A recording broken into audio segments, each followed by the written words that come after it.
तो जय हिंद बच्चों, लेकर आ चुका मैं आप लोगों के लिए एक न्यू वीडियो जहां पे आज हम डिस्कस करने वाले हैं कुछ इम्पॉर्टेंट टर्म्स। तो चलिए इन टर्म्स के बारे में फटाफट देख लेते हैं। और ये जो टर्म्स रिलेटेड होंगे ऑफ कोर्स किससे रिलेटेड होने वाला है आपके पास? एटम से, क्योंकि हम पढ़ रहे हैं स्ट्रक्चर ऑफ एटम। अब स्ट्रक्चर की बात करी थी तो आपको पता होना चाहिए कि एटम क्या होता है भैया? स्फेरिकल होता है, राइट। किस शेप का होता है आपके पास? है स्फेरिकल होता है। तो लीजिए हमने मान लिया कि हमारा जो एटम है वो क्या है आपके पास? स्फेरिकल है। कुछ इस तरीके से मैंने आपके सामने यहाँ पे बना दिया, स्फीयर मान लीजिए इसको, ठीक है। अच्छा, अगर ये एटम स्फेरिकल है तो यहाँ पे बीच में क्या रहता है आपके पास? न्यूक्लियस, मालूम है ना? ये आपके पास न्यूक्लियस है। अच्छा, न्यूक्लियस के अंदर जो चीज़ें देखने को मिलती हैं वो क्या रहता है आपके पास? प्रोटॉन, और साथ साथ में आपके पास है न्यूट्रॉन। प्रोटॉन और साथ में आपके पास क्या रहता है? न्यूट्रॉन। उसके बाद जो इलेक्ट्रॉन्स होते हैं वो अपने सर्कुलर ऑर्बिट्स में रिवॉल्व करते हैं। तो अभी के थ्योरी तक हमें ये चीज़ पता थी एटम के स्ट्रक्चर के बारे में। हाँ, अभी भी यही पता है और यही आगे भी अभी फ़िलहाल हमें जानना है, ठीक है। बट यहाँ पे हम जो बात करने वाले हैं वो हम बात करने वाले हैं प्रोटॉन की, न्यूट्रॉन की, इलेक्ट्रॉन की, और एक एक्स्ट्रा एक और चीज़ आएगा जिसे हम कहेंगे मास नंबर। यस, हम इन टर्म्स से रिलेटेड जो भी चीज़ें होंगी वो हम यहाँ पे पढ़ने वाले हैं। तो देखिए, मैं आपको सबसे पहले तो मास की बात करवाऊँ ना, मास ऑफ एनी एटम। तो उसके लिए आपको पहले ये बताना पड़ेगा कि उसके अंदर क्या क्या ऐसी चीज़ें हैं जिसकी वजह से जो मास है वो होता है। तो उसके लिए भी आपको एक छोटी सी चीज़ मैं बताना चाहूँगा। इसको इधर साइड करते हैं और आपको मैं मास बता देता हूँ इन तीनों का ही, ठीक है ना। इन तीनों का ही मास बता देता हूँ। तो सबसे पहले मैं लेकर आता हूँ मास ऑफ प्रोटॉन, ठीक है। मास ऑफ प्रोटॉन वो था आपके पास 1.672 इंटू 10 की पावर -27 kg। दूसरा अब की बार मैं ले लेता हूँ mass of neutron. Mass of neutron it is 1.675 into 10 to the raise power -27 kg। तीसरा आपके पास mass of electron. Mass of electron वो होता है आपके पास 9.11 into 10 to the raise power -31 kg, है ना। 31 देखते ही आप ये मत कह देना कि जो इलेक्ट्रॉन है वो सबसे ज़्यादा भारी हो, बहुत ज़्यादा है, गलत। पावर में जब नेगेटिव होता है तो वहीं उसका उल्टा केस शुरू हो जाता है। इसका मतलब ये है कि इन सब में से जो लाइटर है, हल्का है, वो आपके पास इलेक्ट्रॉन ही है, ठीक है। तो इलेक्ट्रॉन सबसे लाइट पार्टिकल है इन तीनों में से। अच्छा, कितना ज़्यादा लाइट है वो आप यहाँ से लगा सकते हो 10,000 टाइम्स, राइट। 10,000 मतलब जो भी इनके होंगे उनको मैं 10,000 से डिवाइड करूँगा तो जो एक वैल्यू आएगी वो आपके पास से इलेक्ट्रॉन का मास होने वाला है। तो यहाँ पे क्योंकि बहुत ज़्यादा कम है इलेक्ट्रॉन का मास, इसीलिए हम एक एटम में बेसिकली हम एक एटम में इलेक्ट्रॉन के मास को, यस, इलेक्ट्रॉन के मास को नेग्लिजिबल मानकर चलते हैं। हालांकि होता नहीं है नेग्लिजिबल, कंसिडरेशन होती है इसकी, बट फिलहाल जब हम एक पूरे एटम के मास की बात करते हैं तो इसके मास को हम नेग्लिजिबल मानकर चलते हैं। और इन दोनों में का पावर बिल्कुल सेम है। अच्छा, ये वाला 7.2 है, ये 7.5 है। तो न्यूट्रॉन है सबसे हैवियर पार्टिकल पूरे एटॉमिक स्ट्रक्चर में। तो ये सबसे ज़्यादा भारी हो गई, ये बीच में आ गया, और ये सबसे कम हो गया। इसको हमने इग्नोर करा तो पूरे एटम में हमारे पास दो चीज़ बचे, एक प्रोटॉन और एक न्यूट्रॉन। इसका मतलब ये है कि जो मास होने वाला है एक एटम का वो दो ही चीज़ों की रीजन से होगा, एक प्रोटॉन की वजह से और एक न्यूट्रॉन की वजह से। तो मास ऑफ एनी एटम, जिसको हम सिंपली क्या कहते हैं, मास नंबर के नाम से जानते हैं, वो किसकी वजह से होंगे? नंबर ऑफ प्रोटॉन कितने हैं और प्लस में नंबर ऑफ न्यूट्रॉन कितने हैं। अगर ये आपको दो चीज़ें पता चल गई और जब आप इन दोनों के मास को बेसिकली ऐड कर दोगे तो उसको मास नंबर कहेंगे। मास नंबर कैसे निकालेंगे? कितने प्रोटॉन हैं और कितने इलेक्ट्रॉन हैं, इन दोनों को आप प्लस कर दीजिए, आपको मास नंबर निकल कर मिल जाएगा, ठीक है। चलिए, तो आपको मास नंबर निकालना समझ में आ गया। अब इन टर्म्स के बारे में हमें ऑफ कोर्स समझने की ज़रूरत पड़ेगी कि प्रोटॉन कैसे निकालते हैं, न्यूट्रॉन कैसे निकालते हैं, इलेक्ट्रॉन कैसे निकालते हैं और मास नंबर कैसे निकालते हैं। इन चार टर्म्स के बारे में हमें यहाँ पे डिस्कस करना है। तो मैं आप लोगों को सीधा एग्जांपल्स लेके समझाता हूँ ताकि अंडरस्टैंडिंग जो आपकी वो बहुत अच्छी तरीके से हो जाए। तो सबसे जो पहली चीज़ आपको पढ़ाया जाएगा वो पढ़ाया जाएगा for any neutral atom, for any neutral atom.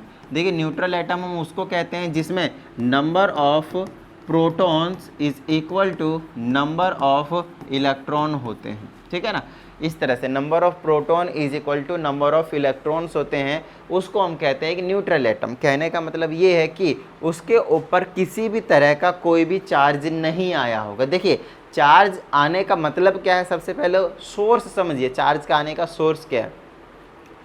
किसी भी एटम के ऊपर प्लस या फिर माइनस का चार्ज, थोड़ा सा मुझे लगता है ब्राइटनेस ज़्यादा है, थोड़ा सा कर लेते हैं कम, हुआ क्या, कम नहीं हुआ, ठीक है। तो किसी भी एटम के ऊपर प्लस या फिर माइनस का चार्ज कब आता है, सबसे पहले वो समझ लीजिए।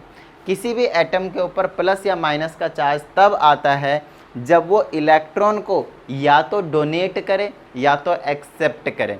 फॉर एग्जाम्पल अगर मेरे पास एक सोडियम है, सोडियम के ऊपर +1 का चार्ज आया है, इसका मतलब ये है कि सोडियम इनिशियली 11 इलेक्ट्रॉन को ले रखा था भाई, बाद में इसने अपने एक इलेक्ट्रॉन को बाहर कर दिया। मतलब पहले वाले सेल में 2 इलेक्ट्रॉन, दूसरे वाले सेल में 8 इलेक्ट्रॉन और लास्ट वाले सेल में 1 इलेक्ट्रॉन था इसका, 2 8 1 है ना, इलेक्ट्रॉनिक कॉन्फ़िगरेशन के अकॉर्डिंग। तो इसने एक इलेक्ट्रॉन किसी को दे दिया ताकि ये स्टेबल फॉर्म में आ जाए, इसके जो सेल हैं वो कम्प्लीटली फिल्ड रहें। तो जब एक इलेक्ट्रॉन किसी को दे दिया तभी इसके ऊपर कितना चार्ज आ गया, +1 का। तो किसी भी एटम के ऊपर प्लस या माइनस का चार्ज कब आता है, जब वो इलेक्ट्रॉन को या तो देते हैं या तो लेते हैं। जब देते हैं तो प्लस का साइन आ जाता है और जब लेते हैं तो माइनस का साइन आ जाता है, बोले तो चार्ज आ जाता है। समझ में आ गई इतनी बात, डन है, ठीक है।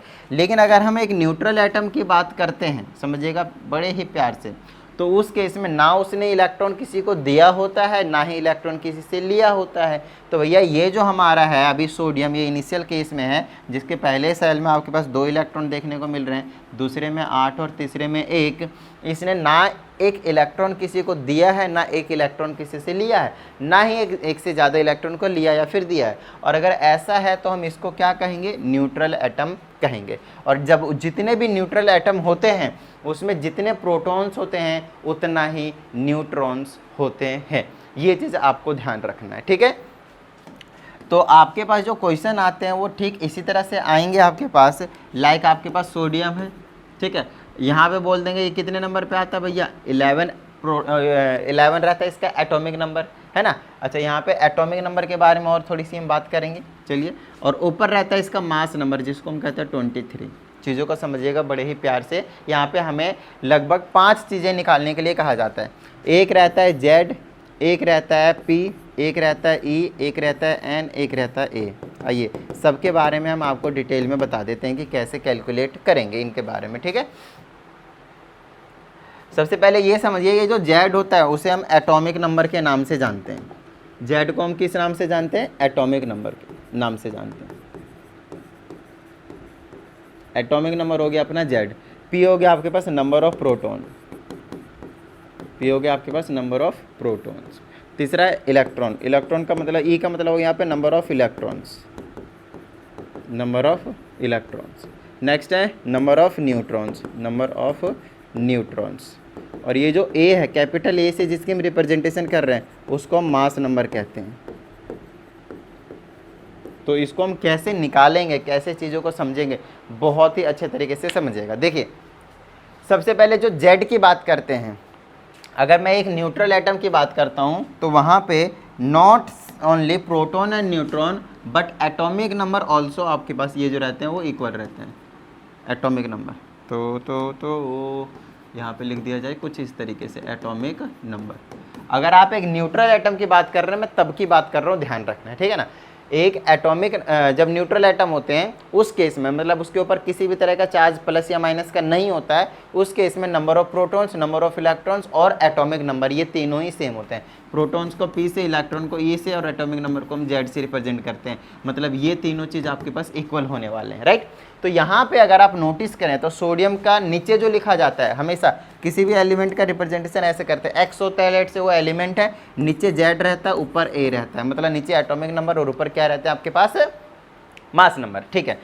अच्छा, अगर मैं यहाँ पे रिप्रेजेंटेशन देख लिया तो मुझे यहाँ से पता भी चल गए होंगे कि जेड कितना है, 11 है, प्रोटॉन कितना है, 11 है, इलेक्ट्रॉन कितना है, 11 है। ये तीनों क्या होते हैं आपके पास, इक्वल इक्वल इक्वल इक्वल होते हैं, ठीक है, 11 11 11। अब न्यूट्रॉन की क्या कहानी है और मास नंबर, देखिए मास नंबर तो आप वैसे निकाल लोगे, मास नंबर डायरेक्टली दिया हुआ है 23। मेन जो चीज़ है वो क्या आपके पास, न्यूट्रॉन। तो सर न्यूट्रॉन कैसे निकालें, तो न्यूट्रॉन के लिए अभी मैंने बताया कि टोटल मास पूरे एटम का किसकी वजह से होते हैं, कितने प्रोटॉन है प्लस कितने न्यूट्रॉन है, बोलिए हाँ या नहीं। यही चीज़ तो हमने यहाँ पे बताया भाई, ये चीज़ देख लीजिए, मास नंबर किसके इक्वल आएंगे, नंबर ऑफ प्रोटॉन प्लस में नंबर ऑफ न्यूट्रॉन्स के। तो यहाँ वही तो लिखा है मैंने, ए मतलब मास नंबर, पी मतलब नंबर ऑफ प्रोटॉन, आर मतलब नंबर ऑफ न्यूट्रॉन। चलिए यहाँ से आपको मास नंबर पता है 23 है, इज इक्वल टू प्रोटॉन पता है आपके पास 11 है। तो क्या आप यहाँ से n नहीं निकाल सकते, तो n का फॉर्मूला क्या बन जाता है, a माइनस का z या फिर a माइनस का p कर दीजिए, एक ही बात है, क्योंकि z और p हमेशा क्या रहेंगे, सेम रहेंगे, है ना। z इसके जगह आप z लिखें या p लिखें, बात तो एक ही पड़ेगी ना। चलिए आपके लिए p लिख देता हूँ, यहीं से निकालूंगा इनकी वैल्यू, तो a माइनस पी निकलेगा, a 23 है और प्रोटॉन कितना है, 11 है, और इसको माइनस कर दें कितना आ जाएगा, 12। So number of proton will be equal to 12। क्या इतनी बात समझ में आ गया आप लोगों के, डन है, क्लियर है। तो आपको न्यूट्रल एटम के लिए आपको ये 5 के 5 चीज़ें निकालने आने चाहिए। अब चलिए हम बात कर लेते हैं किसके बारे में, ये सब अब हम किसके बारे में बात करेंगे, सिंपल एक आयंस के बारे में। For any ion, for any ions, for any ions मतलब आयंस में दो चीज़ें आ सकते हैं, या तो प्लस वाले या तो माइनस वाले। अब चीज़ों को ध्यान से समझिएगा, सारी चीज़ें सेम रहते हैं, सिर्फ इलेक्ट्रॉन में चेंज आते हैं, ठीक है ना। नंबर ऑफ इलेक्ट्रॉन में चेंज आते हैं, चेंज आते हैं। अब ये चीज़ आपको भी पता है कि किसी भी एटम के ऊपर प्लस या माइनस का चार्ज तभी आता है जब वो इलेक्ट्रॉन को देते हैं या फिर इलेक्ट्रॉन को लेते हैं। तो किसी भी चीज़ में फ़र्क नहीं पड़ेगा, फ़र्क किस पे पड़ेगा, सिर्फ और सिर्फ नंबर ऑफ इलेक्ट्रॉन के ऊपर। फॉर एग्जाम्पल वापस मैं सोडियम को लेता हूँ और ऐसे लिख देता हूँ कि +1 है, तो ये नीचे 11 रहेंगे, प्रोटॉन पे कुछ भी फर्क नहीं पड़ेगा क्योंकि प्रोटॉन तो बाहर जाते नहीं, एटॉमिक नंबर पे कुछ भी फर्क नहीं पड़ेगा, और ऊपर मास नंबर 23। हाँ, क्योंकि इलेक्ट्रॉन बाहर गए हैं तो मास नंबर भी आपके पास 23 ही रहने वाला है, ठीक है। चलिए, तो यहाँ पे जेड एटॉमिक नंबर 11 है, प्रोटॉन कितने 11 है, इलेक्ट्रॉन कितने हैं बताना जरा, मेरी बात ध्यान से सुनिएगा। एटॉमिक नंबर 11 था, ठीक है, लेकिन इलेक्ट्रॉन इसके पास 11 थे, बट +1 क्यों आया, क्योंकि इसने एक इलेक्ट्रॉन दे दिया। जब प्लस का चार्ज आए तो इलेक्ट्रॉन कम हो जाते हैं, ध्यान रखेगा। तो एक इलेक्ट्रॉन दिया है तो अब इसके पास 10 इलेक्ट्रॉन बचेंगे, और मास नंबर वही आपके पास 23 रहने वाला है। इलेक्ट्रॉन के जाने से मास नंबर पे ज़्यादा फर्क पड़ता नहीं, क्योंकि उसका मास हमने पहले ही नेग्लिजिबल मान रखा है। और नेक्स्ट आपके पास नंबर ऑफ न्यूट्रॉन भी वही चीज़ होने वाले हैं, 12, 23 - 11 वही चीज़ रहेंगे 12, सारी चीज़ें सेम रहती हैं। मेन जो चीज़ है आयंस के केस में वो कुछ इस तरीके की कहानी आपको देखने को मिलेंगे। एक और एग्जांपल ले लेते हैं, मान लेते हैं S2- है ना, सल्फर का 2- का, यहाँ पे आपको 16 देखने को मिलेगा, यहाँ पे आपको 32 देखने को मिलेगा। ओके, तो कैमरे की बैटरी बेसिकली शट डाउन हो गई थी, तो मैं कह रहा था एक नेगेटिव वाला मैं एग्जाम्पल ले रहा था आप लोगों के लिए, लाइक सल्फर है और 2- का है, ठीक है, सल्फर 2- का है। तो इसमें आपके पास इसका जो एटॉमिक नंबर होता है 16 होता है, इसका जो मास नंबर होता है वो आपके पास 32 होता है। इतना इन्फॉर्मेशन आपसे ज़रूर दिया रहेगा, ठीक है, कि जो पूछा वो 100% निकल कर आ जाएगा, तो ज़्यादा टेंशन नहीं लेना आपको, ठीक है। अच्छा, यहाँ पे अगर मैं एटॉमिक नंबर की बात करूँ तो नो डाउट 16 है, समझ में आ गई थी, ठीक है। अच्छा, अगर मैं यहाँ पे प्रोटॉन की बात करता हूँ तो वो भी आपके पास 16 है, क्योंकि न्यूक्लियस के अंदर आपके पास जितने प्रोटॉन्स होते हैं उतना ही एटॉमिक नंबर होते हैं, और प्रोटॉन्स में चेंज नहीं आते हैं। रीजन इसका सिंपल है, क्योंकि इलेक्ट्रॉन का लेन देन होता है, प्रोटॉन का लेन देन नहीं होता है। अब बात करेंगे कि यहाँ पे हम इलेक्ट्रॉन निकालने जा रहे हैं कि इलेक्ट्रॉन कितने होंगे।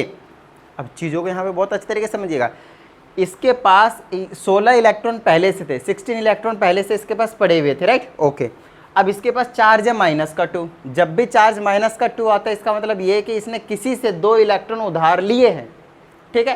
तो अब 16 और 2 लिए हैं, कितने हो गए 18, तो इलेक्ट्रॉन इसके पास कितने आ जाएंगे 18। ध्यान रखना है, अगर चार्ज प्लस का है तो इलेक्ट्रॉन कम हो जाता है, और अगर चार्ज माइनस का है तो इलेक्ट्रॉन बढ़ जाता है, ऐसे ध्यान रखेगा, ओके। उसके बाद मास नंबर आपके पास ऑफकोर्स 32 है, मास नंबर आपको पता है ये टोटल वाला होता है, ठीक है।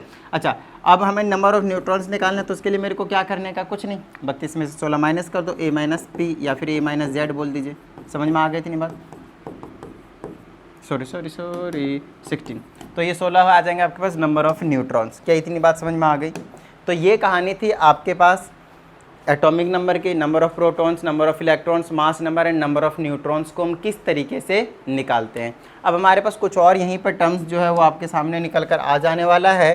तो चलिए आगे मैं आप लोगों को समझाता हूँ कि किस तरीके से निकल कर आ जाएगा। यहाँ पे आपके पास आएंगे दो छोटे छोटे टर्म्स जो आपको पता होने चाहिए। पहला आपके पास वैलेंस इलेक्ट्रॉन्स, वैलेंस इलेक्ट्रॉन्स, ठीक है, और दूसरा है आपके पास वैलेंसी। सबसे पहले हम वैलेंस इलेक्ट्रॉन्स को समझने की कोशिश करते हैं। वैलेंस इलेक्ट्रॉन का मतलब होता है आपके पास number of electrons, electrons present in, number of electrons present in outermost shell. आप किसकी बात कर रहे हैं? नंबर ऑफ इलेक्ट्रॉन की। कौन से नंबर ऑफ इलेक्ट्रॉन की? जो बिल्कुल आउटर मोस्ट सेल में प्रेजेंट है, जो सबसे बाहर वाले सेल में प्रेजेंट है, ठीक है। वैलेंस इलेक्ट्रॉन उसी को कहते हैं। वैलेंस मतलब सबसे आउटर मोस्ट ही होता है, तो वैलेंस इलेक्ट्रॉन्स मतलब सबसे बाहर वाले सेल में कितने होंगे। फॉर एग्जांपल अगर मैं बात करता हूँ फॉस्फोरस की, तो फॉस्फोरस का एटॉमिक नंबर होता है 15, तो इसके पास 15 इलेक्ट्रॉन्स भी है।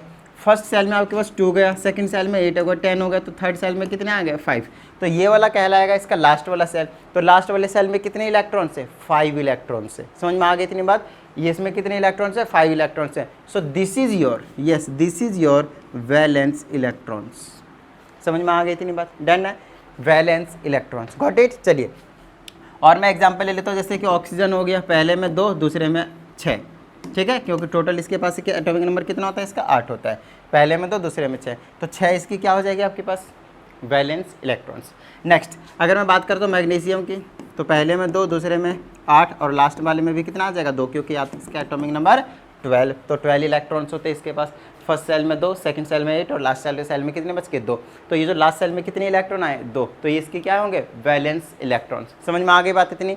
चलिए नेक्स्ट हम समझते हैं valency.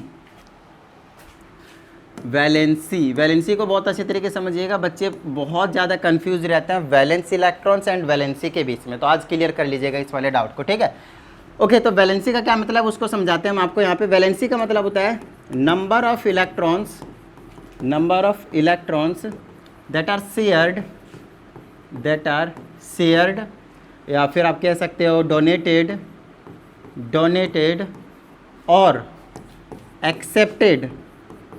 accepted to make bond between atoms, ये वाली चीज़ है। तो किसी भी एक एटम का बेसिकली हम चेकआउट करेंगे कि वो कितने इलेक्ट्रॉन या तो वो शेयर कर सकता है, या तो वो डोनेट कर सकता है, या तो वो एक्सेप्ट भी कर सकता है। तो कितने इलेक्ट्रॉन वो शेयर कर रहा है वो उसकी वैलेंसी होगी, ठीक है। कितने इलेक्ट्रॉन वो डोनेट कर रहा है वो उसकी वैलेंसी होगी। कितने इलेक्ट्रॉन वो एक्सेप्ट कर रहा है वो उसकी वैलेंसी होगी। समझ में आ गई इतनी बात? चलिए अब इसको थोड़ा सा हम एग्जाम्पल लेकर समझने की कोशिश करते हैं ताकि आपको भी एक अच्छी अंडरस्टैंडिंग मिल सके। सबसे पहले अगर मैंने यहाँ पे शेयर लिखा है तो चलिए हम शेयर का ही एग्जांपल ले लेते हैं। जैसे हमने बोला कि कार्बन है, कार्बन के फर्स्ट वाले में 2 इलेक्ट्रॉन्स होते हैं, लास्ट वाले सेल में आपके पास कितने होते हैं? 4 इलेक्ट्रॉन्स होते हैं। तो जब भी आपके पास आउटर मोस्ट सेल में 4 इलेक्ट्रॉन एग्जैक्टली आ जाए, 4 से कम होता है तो वो डोनेट करता है, 4 से ज़्यादा होता है तो वो एक्सेप्ट करता है, और एग्जैक्टली 4 होता है तो उस टाइम पे वो क्या करता है? शेयर करता है। ये चीज़ आपको ध्यान रखना है। तो एग्जैक्टली 4 वाले क्या करेंगे? आपके पास शेयर करेंगे, ठीक है। चलिए तो कार्बन यहाँ पे इलेक्ट्रॉन कितने शेयर कर रहे हैं? 4 इलेक्ट्रॉन शेयर कर रहे हैं। लाइक अगर हाइड्रोजन के साथ बॉन्डिंग बनाना है तो एक इलेक्ट्रॉन हाइड्रोजन लेकर आते हैं, हाइड्रोजन एक इलेक्ट्रॉन लेकर आते हैं, क्रॉस से रिप्रेजेंट कर रहा हूँ, और कार्बन के आउटर मोस्ट सेल में 4 इलेक्ट्रॉन होते हैं। तो 2 इलेक्ट्रॉन जब मिलते हैं तो आपस में एक बॉन्ड तैयार हो जाता है। जब 2 इलेक्ट्रॉन मिलते हैं तो आपस में एक बॉन्ड जो है आपके पास बन जाता है। तो इस तरह से आपके पास CH4 सिंगल बॉन्ड के साथ CH4 बेसिकली इस तरीके के रिप्रेजेंटेशन देता है। CH4 आपके पास क्या बन जाता है? मीथेन मॉलिक्यूल बन जाता है। तो यहाँ पे एक्चुअल में हुआ क्या? कार्बन ने कितने इलेक्ट्रॉन शेयर किए? कार्बन ने कितने इलेक्ट्रॉन शेयर किया आप बताइए मुझे? तो कार्बन ने अपने 4 इलेक्ट्रॉन शेयर किए। तो कार्बन की जो वैलेंसी हो जाएगी वो कितनी हो जाएगी? 4। समझ में आ गई इतनी बात? डन है, ठीक है। दूसरी बात यहीं अगर मैं हाइड्रोजन की बात करता हूँ तो हाइड्रोजन के आउटर मोस्ट सेल में 1 इलेक्ट्रॉन है, और ये एक ही इलेक्ट्रॉन को क्या कर रहा है? शेयर कर रहा है। तो हाइड्रोजन की वैलेंसी कितनी हो जाएगी? 1। समझ में आ गई इतनी बात? डन है, क्लियर है, ठीक है। चलिए, तो ये हो गई शेयर वाली कहानी। नेक्स्ट आप डोनेट करेंगे, तो जनरली जो मेटल्स होते हैं, मेटल्स वो क्या करते हैं, इलेक्ट्रॉन्स को डोनेट करते हैं। तो इसका एग्जांपल समझाता हूँ।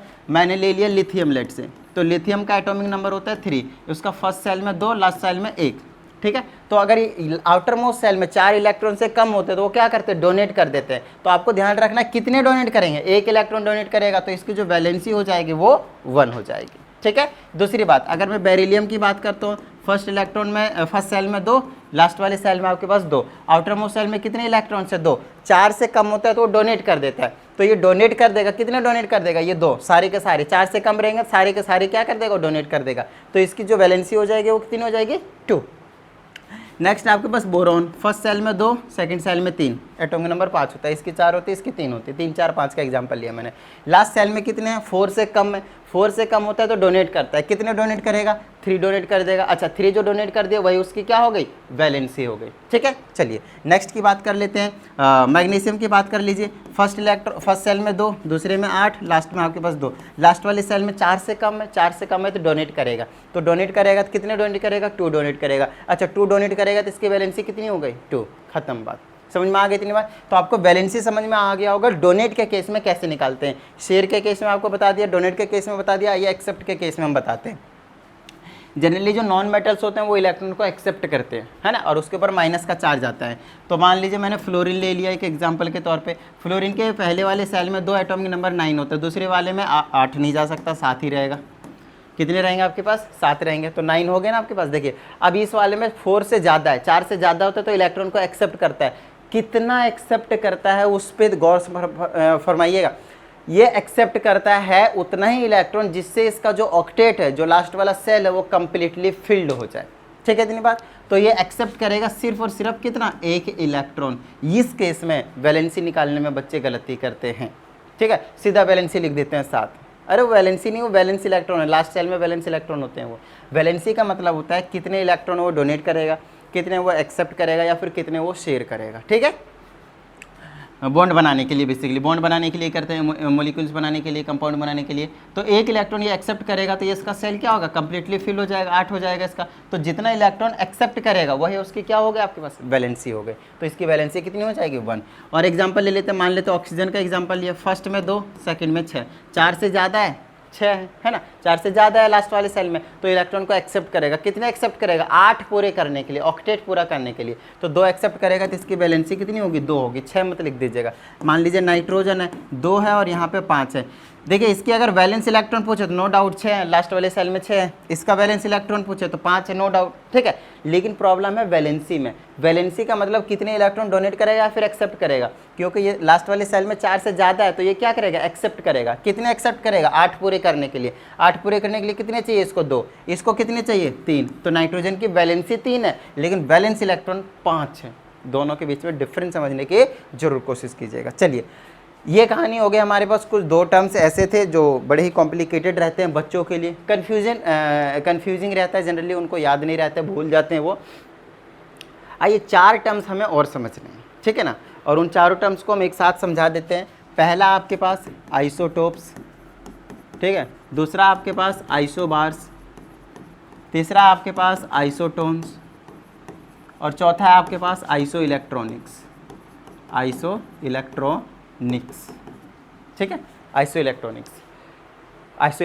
तो आइसो इलेक्ट्रॉनिक्स कर दिया। चलिए अब देखिए आइसोटोप्स, आइसो जहाँ पे भी लगा हुआ रहता है उसका मतलब होता है सेम, आइसो का मतलब सेम होता है, ठीक है ना, सेम। तो आइसोटोप्स की जब हम बात करते हैं ना तो कुछ ना कुछ सेम होगा। तो इसमें आपको याद रखना है इसमें क्या सेम होता है उसके बारे में, ठीक है ना। तो इसमें सेम होते हैं एटॉमिक नंबर, सेम होते हैं आपके पास एटॉमिक नंबर, लेकिन डिफरेंट होते हैं मास नंबर, डिफरेंट होते हैं मास नंबर। एग्जांपल दूंगा तो आपको समझ में आ जाएगा, मास नंबर, ठीक है, गॉट इट। चलिए तो एक एक करके समझ लेते हैं और बहुत सारे एग्जांपल ले लेते हैं, ठीक है। अभी हम सिर्फ और सिर्फ आइसोटोप्स पे फोकस कर लेते हैं। चलिए तो आइसोटोप्स हम उसे कहते हैं ऐसे स्पीसीज, यस ऐसे लिख लीजिएगा, species which have same number of same atomic number and different mass number is called, या फिर are called species, are called isotopes, ठीक है। आइसोटोप्स हम उसको कहेंगे जिसका एटॉमिक नंबर तो सेम रहेगा लेकिन मास नंबर डिफरेंट रहेंगे। देखिए अब ऐसा आपके दिमाग में जनरली अचानक से नहीं आएगा, रीज़न सिंपल है, क्योंकि अभी तक आपने एक कंपाउंड का एक ही एटॉमिक नंबर पढ़ा है, ठीक है, एटॉमिक नंबर एक ही पढ़ा है, मास नंबर भी आपने क्या पढ़ा है, एक ही पढ़ा है, उससे ज़्यादा अलग पढ़ा ही नहीं है। तो आइसोटॉप्स में मैं आपको समझाता हूँ, जैसे कि मैं हाइड्रोजन की बात करता हूँ। हाइड्रोजन का आपने एटॉमिक नंबर 1 पढ़ा है, जिसको मैं ऑफकोर्स नीचे रिप्रेजेंट करूँगा कुछ इस तरीके से, बताइए हाँ या नहीं, ठीक है। लेकिन हाइड्रोजन का मास 1 होता है, आपने ये भी पढ़ा है, लेकिन आपने ये नहीं पढ़ा होगा कि हाइड्रोजन का जो मास नंबर होता है वो 2 होता है, लेकिन आपने ये नहीं पढ़ा होगा कि हाइड्रोजन का जो मास नंबर होता है वो कितना होता है, 3 होता है। आप चीज़ों को समझने की जरूर कोशिश कीजिएगा कि यहाँ पे मैं कहना क्या चाहता हूँ। यहाँ पे आप देखें 3 हाइड्रोजन मैंने लिखे हैं, तीनों का मैंने नीचे जो 1 लिखा है वो एटॉमिक नंबर को रिप्रेजेंट कर रहा है, और जो ऊपर लिखा हुआ वो मास नंबर को रिप्रेजेंट कर रहा है, ठीक है, ओके। अब मास नंबर भी आपने हाइड्रोजन का एक ही पढ़ा है, 2 और 3 नहीं पढ़ा है। अब क्यों नहीं पढ़ा है वो चीज़ बता देता हूँ। हमारे नेचर में हाइड्रोजन जिसका एटॉमिक नंबर 1 और मास नंबर 1 है, उसकी एग्जिस्टेंस लगभग 99% में होता है। इसका मतलब ये है कि सबसे ज़्यादा एग्जिस्टेंस इसी की है, उससे कम इसकी है और उससे भी कम इसमें, मतलब ये वाले नेग्लिजिबल हैं, ये वाले आपके पास हमारे जो नेचर है उसमें नेग्लिजिबल एग्जिस्टेंस है इनकी, जिसकी वजह से हम इन दोनों के बारे में नहीं पढ़ते हैं, सिर्फ और सिर्फ हम इसके बारे में ही पढ़ते हैं।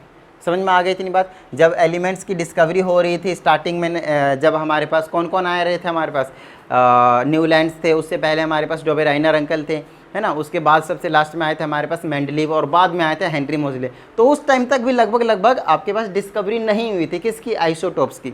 बाद में आइसोटोप्स की डिस्कवरी हुई और आइसोटोप्स बहुत ज़्यादा यूज़फुल देखने को मिला, मेडिसिन लाइन में, रेडियो एक्टिव लाइन में और दूसरे फील्ड में बहुत ही ज़्यादा हेल्पफुल रहा है, अदर एलिमेंट की डिस्कवरी करने में, है ना, इन सारी चीज़ों में ये हेल्पफुल रहा है, जिसकी वजह से हमें इनको पढ़ने की ज़रूरत पड़ती है।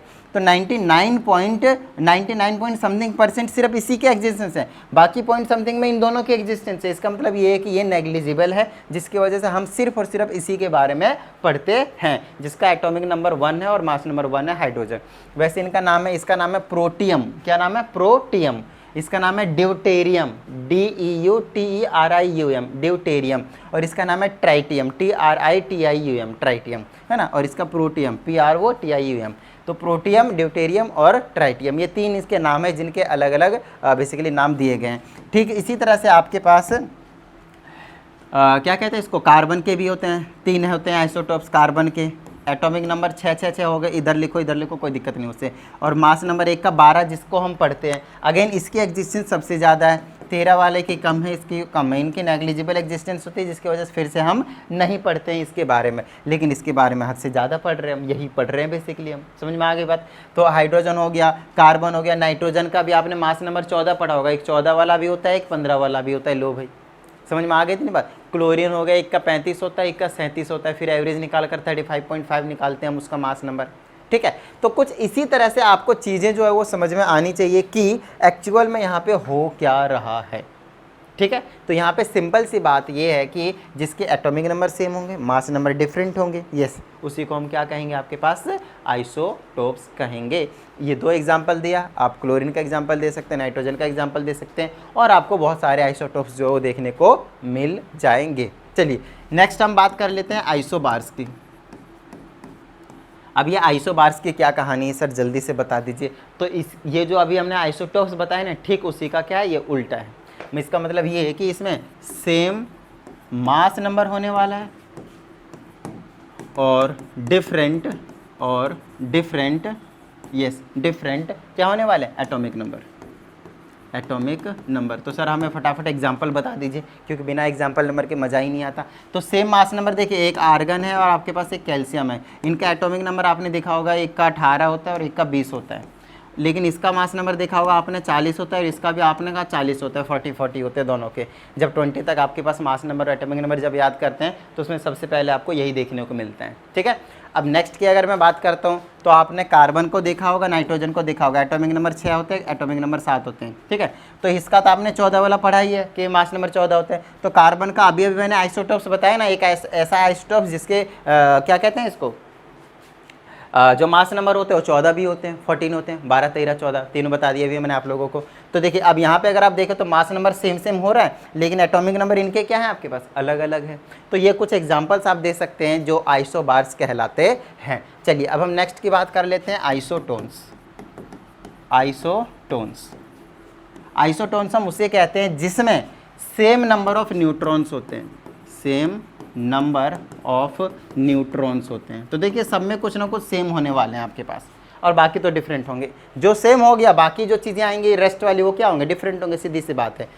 अच्छा, सेम नंबर ऑफ न्यूट्रॉन कैसे निकालेंगे वो देख लिए। अभी जैसे कि हमने ये बोला, जैसे हमने ले लिया कार्बन है यहाँ पे 6, समझिएगा चीज़ों को बहुत अच्छे तरीके से। पहले ये देखें कि न्यूट्रॉन को हम निकालते कैसे थे, तो वो निकालते थे A-Z करके, मतलब या फिर A-P करके, कि A मतलब मास नंबर कितना है और Z मतलब उसका एटॉमिक नंबर कितना है, ठीक है ना इतने मतलब, या फिर प्रोटॉन्स कह दीजिए, एक ही बात है। ये कहाँ से आ गया भाई, ठीक है ओके। तो कार्बन हमारे पास कितने हो गए, 6 हो गए। कार्बन का एटॉमिक नंबर 6 होता है। चलिए मास नंबर मैंने ले लिया, कौन सा ले लिया मैंने, 12 ले लिया। कौन सा ले लिया मैंने यहाँ पे 12, लेकिन 12 नहीं लेना पड़ेगा, देखना पड़ेगा माइनस करके किसका सेम आ रहा है। तो और एक मैंने मान लिया कि नाइट्रोजन ले लिया, दो हमने अलग अलग ले लिए। न्यूट्रॉन को हमें सेम बनाने हैं, तो देखिए यहाँ पे मैं ये 14 वाला लूँगा और ये भी यहाँ पे मैं 14 वाला नहीं लूँगा। मैं आपको बताता हूँ कौन सा ले लो। यहाँ पे माइनस करने पे कितना आ रहा है, 14 माइनस 6, 14 माइनस 6 कितना आ गया, 8। यहाँ पे भी 8 बनाना है, तो नाइट्रोजन का 15 वाला ले लो, तो 15 माइनस का 7 कितना आ जाएगा, 8 आ जाएगा। आप आइसोटोप्स को इंक्लूड कर सकते हैं, इस बात का आपको ध्यान रखना है। ये नाइट्रोजन का 14 नहीं 15 वाला आइसोटोप्स है, ठीक है ना, इतनी बात। ये कार्बन का 6 है और कार्बन का आइसोटोप्स कितना है, 14 है। न्यूट्रॉन्स निकालेंगे तो 14 माइनस 6, मास नंबर और एटॉमिक नंबर माइनस कर देंगे तो नंबर ऑफ न्यूट्रॉन्स आए 8। यहाँ पे माइनस करेंगे तो नंबर ऑफ न्यूट्रॉन्स आए कितना, 8, 18 नहीं 8, ठीक है ना, 18 नहीं 8। गॉट इट, समझ में आ रही है इतनी बात। तो ये हो गया आपके पास नंबर ऑफ न्यूट्रॉन्स। इसी तरह से आप दूसरे को और भी एग्जांपल्स दे सकते हैं, है ना, घर की बात है हमारी, कोई टेंशन वाली बात नहीं है। चलिए नेक्स्ट है हमारे पास isoelectronics. Isoelectronics, isoelectrons, basically isoelectronics क्या होता है, आइसो इलेक्ट्रॉन्स होते हैं, आइसो इलेक्ट्रॉन्स होते हैं, आइसो इलेक्ट्रॉनिक्स नहीं होते। हाँ मतलब उस स्पीसीज को आइसो इलेक्ट्रॉनिक्स कह सकते हैं। आइसो इलेक्ट्रॉन्स की हम बात कर रहे हैं फिलहाल। तो आइसो मतलब सेम, इलेक्ट्रॉन मतलब इलेक्ट्रॉन, जिसमें सेम नंबर ऑफ इलेक्ट्रॉन उसको हम आइसो इलेक्ट्रॉन्स कहेंगे। तो इसमें हम लिख देते हैं सेम नंबर ऑफ इलेक्ट्रॉन्स, ठीक है। एक में प्रोटॉन आ रहा है, एक में इलेक्ट्रॉन आ रहे हैं, एक में न्यूट्रॉन आ रहे हैं, एक में मास नंबर आ रहे हैं, बस यही 4 टर्म है, 4 में अलग अलग सेम सेम हो रहे हैं चारों टर्म, ठीक है। चलिए तो अब सेम नंबर ऑफ इलेक्ट्रॉन्स की जब हम बात करते हैं तो उसमें क्या चीज़ आ जाएंगे भैया, देखिए अब मैं आपको समझाता हूँ। नियॉन लीजिए, नियॉन में कितने इलेक्ट्रॉन है बताइए, 10, ठीक है। और ऐसा किस में आ सकता है जिसमें 10 इलेक्ट्रॉन हों, 10 इलेक्ट्रॉन। अब न्यूट्रल एटम की अगर आप बात करोगे तो कभी भी इलेक्ट्रॉन तो आपके पास सेम नहीं होंगे, सब में अलग अलग होंगे, क्योंकि जितने एटॉमिक नंबर होते हैं उतना ही मास नंबर होते हैं। लेकिन यहाँ पे हमें लेने पड़ेंगे आयंस, चार्ज लेने पड़ेंगे। अब अगर मेरे को सोडियम में है, कितने इलेक्ट्रॉन है इसमें, 11 इलेक्ट्रॉन है, लेकिन मेरे को चाहिए कितने, 10 वाला चाहिए। तो इसके 10 तभी बनेगा जब इसके ऊपर +1 का साइन आएगा, और +1 का मतलब क्या होगा, 1 इलेक्ट्रॉन इसने डोनेट कर दिया, ठीक है। डोनेट करने के बाद Na+ हो गया। उस तरह मैग्नीशियम में 12 होते हैं तो इससे मैं 2 डोनेट करा देता हूँ, तो इसके पास भी कितने इलेक्ट्रॉन बच जाएंगे, 10। एल्युमिनियम में 3 डोनेट करा देता हूँ तो कितने बच जाएंगे, 10, क्योंकि 13 होते हैं उसमें। उस तरह से आप इधर आ सकते हैं, फ्लोरीन में 9 होते हैं तो -1 कर दो, एक किसी से ले लेगा तो 10 हो गए। उससे पहले आप ऑक्सीजन में -2 लगा दो, 8 होते, 2 किसी से ले लिया, 10 हो गया। नाइट्रोजन में -3 लगा दो, कितने हो जाएंगे आपके पास, 10 हो जाएंगे। चीज़ें समझ में आ रही है। अब इन सब में ही आपके पास कितने कितने इलेक्ट्रॉन्स हो गए, 10-10 इलेक्ट्रॉन्स हो गए। गॉट इट, इन सब में आपके पास कितने कितने इलेक्ट्रॉन्स हो गए, 10-10 इलेक्ट्रॉन्स हो गए। इन सारे स्पीसीज को हम आप क्या कह सकते हैं, आइसो इलेक्ट्रॉन्स कह सकते हैं, है ना। कोई सा भी नोबल गैस चूज कर लें, उसके आगे पीछे +- वाले घूमते फिरते रहेंगे। जैसे कि आर्गन हो गए, इसमें 18 इलेक्ट्रॉन्स होते हैं, उससे 19 वाला ले लीजिए, 20 वाला ले लीजिए, 21 वाला ले लीजिए, उससे पहले वाला क्लोरीन ले लीजिए, उससे पहले सल्फर ले लीजिए, उससे पहले नाइट्रोजन रख दीजिए। यहाँ +1, यहाँ +2, यहाँ पे +3, यहाँ पे -1, यहाँ -2 और यहाँ पे -3। सब में इलेक्ट्रॉन्स 18 ही हो गया अब आपके पास। सब में इलेक्ट्रॉन्स आपके पास 18 देखने को मिलेंगे। आप चेकआउट आप कर सकते हैं, हमने आपको सिखा दिया इलेक्ट्रॉन कैसे निकालते हैं। समझ में आ गई इतनी बात, गॉट इट। तो अभी के लिए इस वीडियो के लिए फ़िलहाल इतना ही। बाकी के जो आगे के टॉपिक्स हैं ऑफकोर्स हम अगली वीडियो में डिस्कस कर लेंगे। आप लोगों का जो काम रहता है वीडियो को लाइक करके चैनल को सब्सक्राइब कर लीजिए अगर आप एक नए स्टूडेंट है तो, और साथ ही सपोर्ट करने के लिए आपको कुछ नहीं करना, सिर्फ और सिर्फ वीडियो को शेयर कर दीजिएगा। चलिए मिलते हैं अगली वीडियो में, प्रैक्टिस करते रहिएगा। जय हिंद।